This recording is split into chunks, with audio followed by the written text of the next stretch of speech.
সানভি আমার বড় মেয়ে রুবায়েত ফাতেমা তুনি, যে তার মা, সে আমার মেয়েকে সানভিকে লন্ডনে পাচার করে দিতে যাচ্ছে। আলোচিত নারী উদ্যোক্তা রুবাইয়াত ফাতিমা তনিকে ঘিরে আবার নতুন বিতর্ক।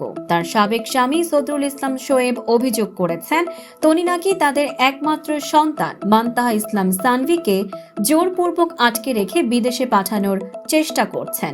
25 নভেম্বর এক সংবাদ সম্মেলনে শোয়েব এই গুরুতর অভিযোগ করেন। তিনি বলেন, 2013 সালে বিয়ের পর 2018 সালে তাদের বিচ্ছেদ হয়। বিচ্ছেদের পর আদালতের সিদ্ধান্ত অনুযায়ী সানভি মায়ের কাছেই বড় হচ্ছে, কিন্তু তনি নাকি মেয়েকে বাবার সঙ্গে দেখা করতে দিচ্ছেন না এবং ঢাকায় আটকে রেখেছেন। আরও দাবি, তনি মেয়েকে নিয়ে ইংল্যান্ডে চলে যেতে চান।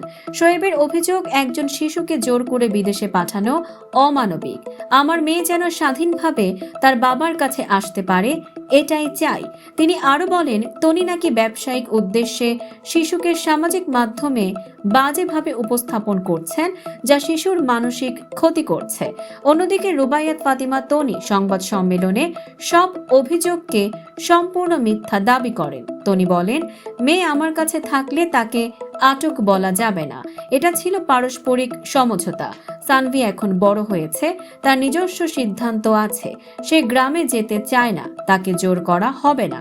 ব্যবসায়িক উদ্দেশ্যে মেয়েকে ব্যবহার করার অভিযোগও তিনি সরাসরি অস্বীকার করেন। তনি বলেন, আমি নিজেই প্রতিষ্ঠিত উদ্যোক্তা, আমাকে বা আমার মেয়েকে ভাইরাল হওয়ার প্রয়োজন নেই। বিদেশে স্থায়ী হওয়ার অভিযোগেও তনি স্পষ্টভাবে বলেন, আমার সব ব্যবসা দেশে, আমি স্থায়ীভাবে বাইরে যেতে চাই না। তবে ভবিষ্যতে মেয়ে উচ্চশিক্ষা চাইলে তাকে সহায়তা করব। এই ঘটনার পর শোয়েব কিশোরগঞ্জের আদালতে এজাহার দাখিল করেছেন। আদালত আগামী 22 ডিসেম্বর শুনানির তারিখ নির্ধারণ করেছে।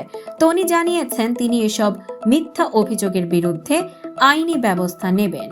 দর্শক, সাম্প্রতিক ও চমকপ্রদ সব খবর পেতে ফলো করুন আমাদের ফেসবুক পেজ CB24 টিভি এবং সাবস্ক্রাইব করুন ইউটিউব চ্যানেল CB24 অফিসিয়াল।